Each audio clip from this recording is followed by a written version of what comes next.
Welcome to my channel Study for Social Studies. So today we are going to give the part of the chapter of Standard 6 from NCERT, Earth, our universe. So children, on previous videos we have discussed about the up to the moon. Now today we are going to discuss from asteroids. So what are asteroids? Asteroids क्या है? So apart from the stars planets and satellites जो हमने discuss किया अभी तक stars मतलब कि sun other stars and planets and satellites there are numerous tiny bodies which also move around the sun in लोगों को छोड़ के भी स्टार्स प्लैनेट्स और जो सैटेलाइट्स को छोड़ के भी और बहुत सारी चीज़ें हैं जो महाकाश में मतलब कि सूर्य के चारों तरफ प्रदक्षिण करते रहते हैं. They are called the asteroids. They are found between the orbits of Mars and Jupiter. ये asteroids जो है वो mainly पाया जाता है जुपिटर और मार्स के बीच में. So scientists are of the view that asteroids are parts of a planet which exploded many years back. So ये एस्ट्रॉयड्स क्या है? साइंटिस्ट लोगों का ये मानना है कि ये एस्ट्रॉयड्स भी कभी एक प्लैनेट था जो काफ़ी समय पहले डिस्ट्रॉय हो गया था और उसके जो ब्रोकन पार्ट्स है वही है asteroids. So look at this picture very carefully. Look at this picture of the solar system. You can see here the asteroid belts. Wait a minute. So this star mark, this arrow, this is the asteroid belt. ये है asteroid belt. यहाँ है Mars, यहाँ है Jupiter. You can see this is the Mars, you can see this is the Jupiter. और ये Jupiter और Mars इन दोनों के बीच, ये है मार्स, ये जुपिटर, इन दोनों के बीच जो बेल्ट आपको दिखाई दे रहा है ये बेल्ट है. ये जो बेल्ट है ये है एस्ट्रॉयड बेल्ट. ये है this are the broken parts of any planet जो बहुत अरसे पहले था सोलर सिस्टम में, ये एग्जिस्ट करता था लेकिन किसी कारण से इसका डिस्ट्रक्शन हो गया और इसका जो ब्रोकन पार्ट्स है वो अभी एस्ट्रॉयड बेल्ट की तरह घूमते रहते हैं. ओके, सो एस्ट्रॉयड्स आपको समझ में आया क्या है, what is asteroid belt and what is the asteroid, where are they found? I hope you can understand. Now we are going to discuss about the meteoroids. The small pieces of rocks which move around the sun are called meteoroids. मतलब है कि पत्थर के rocks के जो छोटे छोटे part होते हैं जो सन की चारों तरफ घूमते रहते हैं like the other planets and satellites, वो कहलाते हैं meteoroids. Meteoroids and asteroids are quite different. Asteroids एक बेल्ट की तरह सूर्य के चारों तरफ प्रदक्षिण करते रहते हैं. मेटियोरॉइड सूरज के चारों तरफ प्रदक्षिण करते हैं लेकिन उसका कोई मतलब पर्टिकुलर पथ नहीं होता.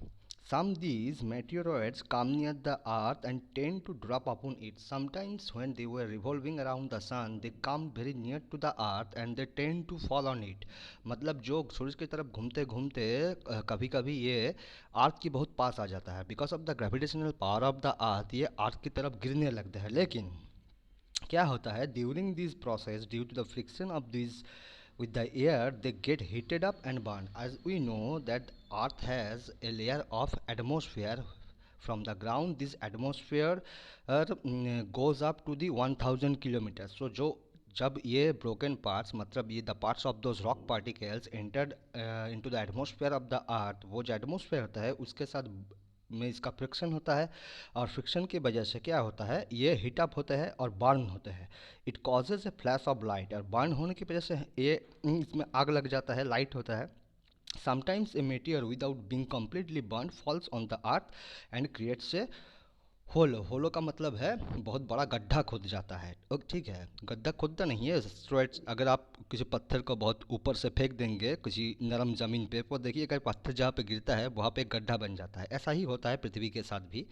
तो जो छोटे पार्ट्स होते हैं पार्टिकल्स, रॉक पार्टिकल्स के, वो जब एटमॉस्फेयर में एंट्री लेते हैं तो because of the friction of with the atmosphere they totally bound up और कुछ नहीं पहुंचता पृथ्वी के सरफेस तक. तो अर्थ सरफेस पे सिर्फ उसका एस मतलब कि छाई थोड़ा बहुत पहुंचता है, वो कोई इफेक्ट नहीं करता. लेकिन जो बड़े रॉक पार्टिकल्स होते हैं वो कम्प्लीटली बर्न अप हो नहीं पाते हैं. तो some parts of those rock particles burn up, some remains and those remain parts fall on the ground and there is a big hole. Okay, so do you see now, अब अगर लोग कभी clear sky रात पे छत पे जाएंगे तो अगर आप क्लियर स्काई की तरफ गौर करिएगा तो आपको दिखाई देगा a white glowing path across the sky. Sky के एक तरफ से दूसरी तरफ क्या होता है, एक वाइट लाइट का लेयर होता है।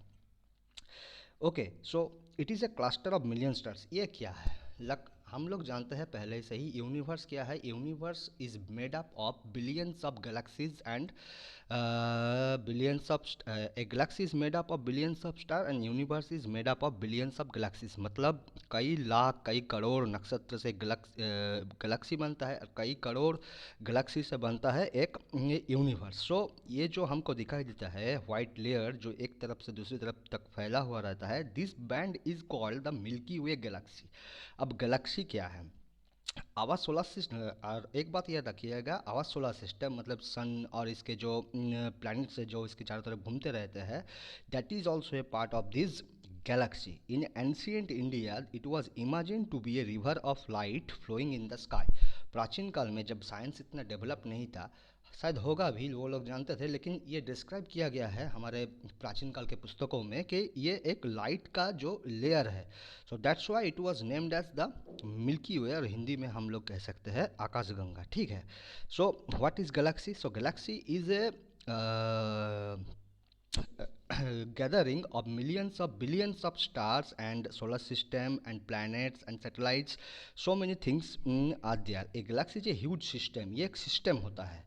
अब बिलियंस ऑफ स्टार मतलब एक दो नहीं, कई लाख कई करोड़ स्टार्स मिलके गैलेक्सी बनाते हैं। ठीक है। And clouds of dust and gases, सिर्फ स्टार्स नहीं होते, इसमें क्लाउड्स होते हैं। क्लाउड्स किसका क्लाउड्स होता है? क्लाउड्स मतलब वो रेनफॉल वाला क्लाउड्स नहीं है, ये है this clouds are made up of dust and gases. Okay, so there are millions of such galaxies that make a universe. So मतलब क्या होता है, एक कुछ stars, billions of stars made a galaxy और billions of galaxies made a universe.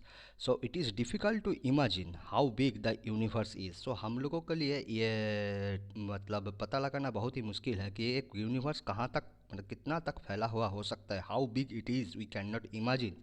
Scientist are still trying to find out more and more about it. Scientist जो लोग होते हैं वो अभी भी पता लगाने का कोशिश कर रहे हैं कि ये कितना, मतलब एक अंदाज़ा लगाने का कोशिश कर रहे हैं। हम लोग के लिए तो पॉसिबल नहीं है कि गैलेक्सी को हम का सही सही माप हम बता सके, लेकिन they are trying to imagine that how far it can be spread up. Okay, so we are not certain about its size, but we know that all of us, you, me, and everything, belong to this universe. Okay, so I hope that you understand about the asteroids, meteoroids, galaxy, and the universe. Universe का creation कैसे होता है? By which are what are the things by which a universe is made of? Okay, now you look at this. Look at this circle. Okay, so बीच में एक लड़की दिखाई दे रहा है। There is a girl at the centre of this circle. वो लड़की कहाँ पे है? ये लड़की इंडिकेट्स करता है ह्यूमन रेस को। सो हम ह्यूमन रेस या human race is live on the earth. So हम लोग अर्थ में हैं। Earth belongs to the solar system. Earth क्या है? अर्थ किससे बिलोंग करता है? अर्थ है is a part of the solar system and solar system is the part of the milky way galaxy and like with a billion of this type of galaxy, with a billion of this type of galaxy together makes the universe. Okay, तो clearly आपको समझ में आ गया होगा। I hope that you can understand this chapter clearly. So next chapter पे हम next part पे हम दूसरा chapter लाएंगे क्लास स्टैंडर्ड 6 का जो NCERT में है। Okay, so तब तक के लिए धन्यवाद, नमस्ते, थैंक यू।